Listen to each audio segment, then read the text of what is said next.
La rôdeuse de la mer et du feu. Chapitre 4. Arrakis.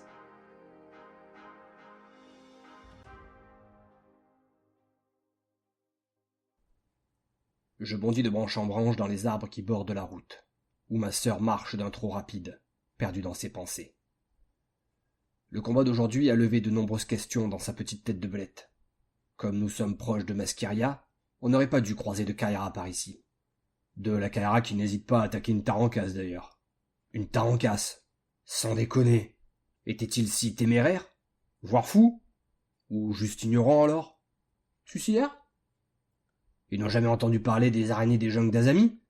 Pfff, quelle belle bande de baltringues. Je ne me suis amusé qu'un instant avec eux. Mon regard s'arrête sur Lilou qui maintient toujours son allure, semblant voler sur les pavés. Par contre, le Garmon, lui, a failli nous poser quelques petits problèmes. Il faut que vous sachiez que la magie des ombres est une science interdite qui remonte à la guerre des titans. Durant cette sombre période, Shatan, le seigneur des ténèbres, avait rallié à sa cause bon nombre de magiciens à qui il apprit à manipuler les ténèbres. Sans rentrer dans les détails, vous commencez à me connaître, cette magie n'est pas liée aux 4 éléments qui composent le monde, mais fait directement appel aux ombres elles-mêmes. Et inutile de préciser que c'est très dangereux, aussi bien pour son utilisateur que pour ses cibles potentielles.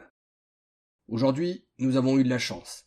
Garmon ne maîtrisait cette saloperie que depuis peu, et sa puissance était encore faible. Mais qu'en aurait-il été si nous étions tombés sur un mage aguerri? Je ne préfère ne pas y penser. Ça avait failli très mal finir avec le dernier sorcier noir que nous avons croisé. Alors que je suis à mon tour noyé dans ma gamberge, au détour d'un virage, une caravane de marchands se présente à nous. Lilou ralentit le pas et se décale sur le côté de la route pour les laisser passer.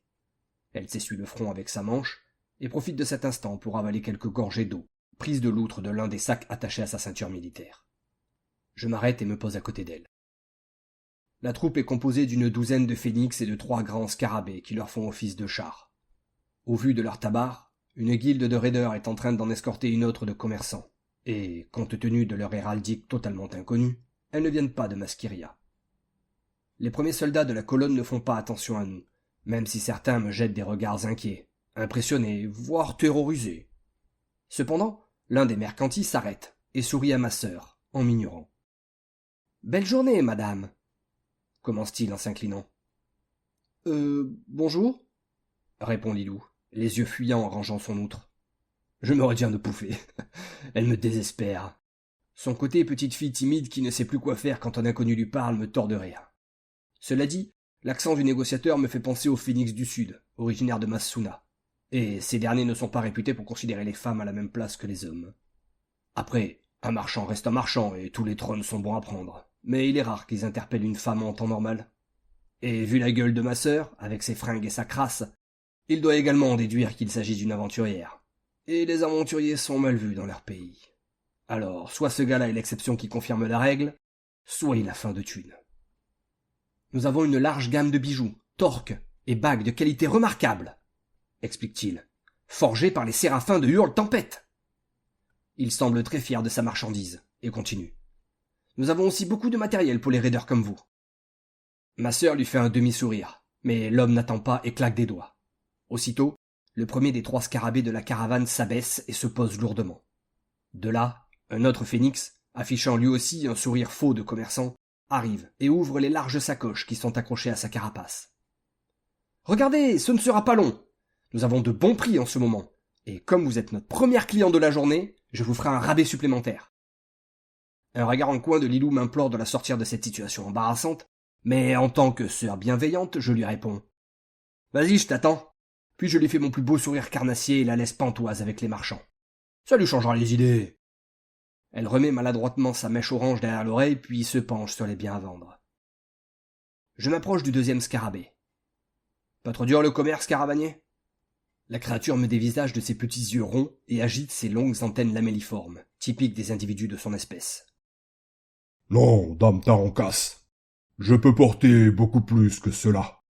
Les gris-gris de ces marchands ne me gênent guère, au contraire.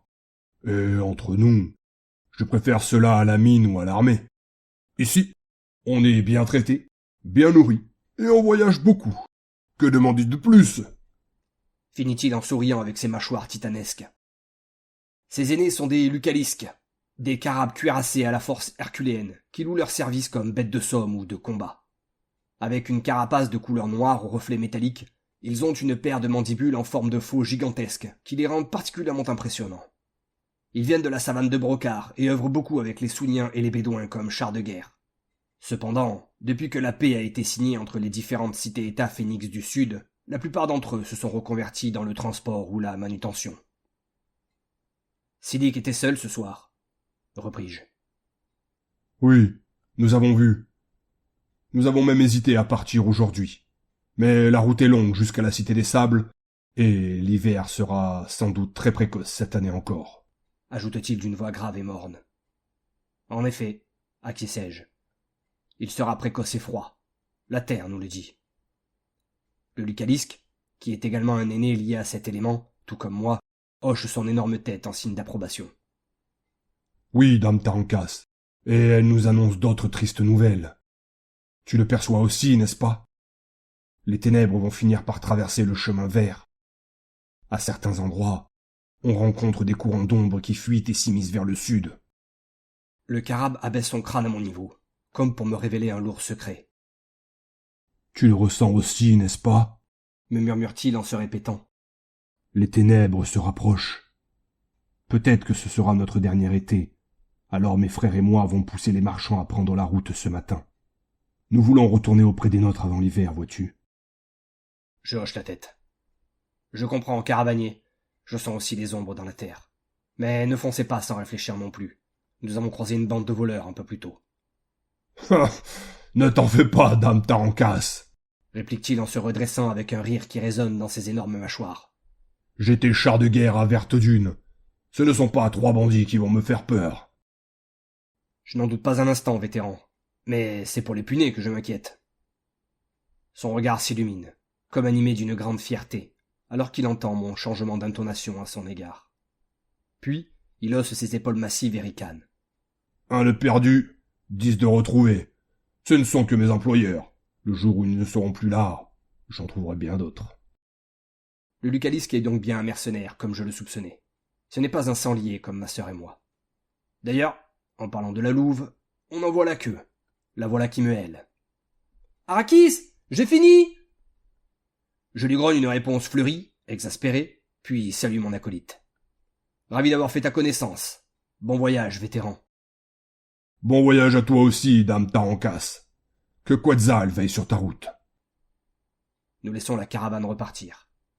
Quelques minutes plus tard, Lilou, qui a retrouvé ses esprits, loin des hommes qui la dérangent tant, me foudroie du regard. « T'es pas cool !»« Arrête, fallait te changer les idées, la forêt t'entendait gamberger à 3 kilomètres à la ronde. Et puis, vois le bon côté des choses, tu as trouvé un joli bracelet. » Je désigne de la tête son poignet où j'ai immédiatement remarqué le bijou. Il est en argent et porte la rune de Hurle-Tempête, preuve de son authenticité. C'est une belle pièce, qui a dû lui coûter une grande partie du butin de tout à l'heure. « C'est un collier, en fait, » m'explique-t-elle en levant l'avant-bras pour l'observer. « Je n'aime pas les artifices autour du cou. Ça offre des prises aux adversaires, je sais, la coupai-je. En tout cas, il te va bien. » Elle plisse les yeux, surprise. « Tu me fais un compliment. Ça sent l'embrouille. » Je hoche les épaules et elle sourit. « J'ai acheté ça également, » reprend-elle en fouillant dans une de ses sacoches. « Du thé vert, une nouvelle pierre à aiguiser, plus légère que l'ancienne, et j'ai aussi trouvé des pointes de flèches et des plumes de raptor pour renouveler mon carquois. » Elle pose doucement sa main sur mon crâne velu. « Merci, Arrakis. » Elle m'offre une risette tendre et s'exclame, tout enjouée. « Allez, en route, Poussinette. Il serait bien d'arriver tôt, j'ai envie de prendre un bain. » Je grogne. C'est de bonne guerre.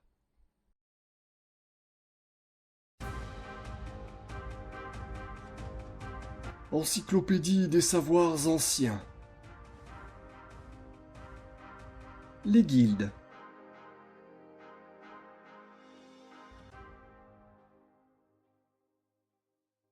Toutes les cités-États de Turem possèdent des guildes, de Masbrida, perdue dans la toundra du Nord, à Massilia, métropole grouillante de vie. Et il en existe pour chaque type d'activité. Artisans, commerçants, mercenaires, militaires, bâtisseurs, navigateurs, cultivateurs ou encore aventuriers, également appelés raideur.